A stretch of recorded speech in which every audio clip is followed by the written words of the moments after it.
2:30 20 అట్లానే కాళ్ళు లెక్కలేదు 30 కేసులు స్వామి నేను 30 వదిలే 20 కంటే చేయమని ప్లేట్ ఏమన్నాడు ప్లేట్ ఏమని చెప్పి మళ్ళీ వదిలేడు ప్లేట్ ఏమని చెప్పి 10 రూపాయలకి 20 రూపాయలకి కాదయ్యా 30 ప్లేట్ 30 ఎర్రగడ్డనా బి ఏ అంత కష్టంగా అడుగుతాను ఎర్రగడ్డ బియ్యని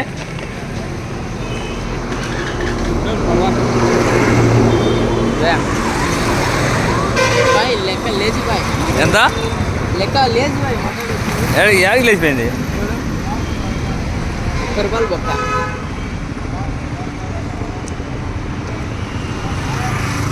నువ్వు ఎప్పుడో రావాలన్నాయా అట్లాంటి 40-50 సంపాదిస్తుందే కాదు 30-40లో ఒక గంటలో సంపాదించబడి గంటకు సంపాదించరా ఇప్పుడు ఆ నుంచి వస్తుందా స్వామి పైన వస్తానా 1 కిలోమీటర్ నుంచి వస్తుందా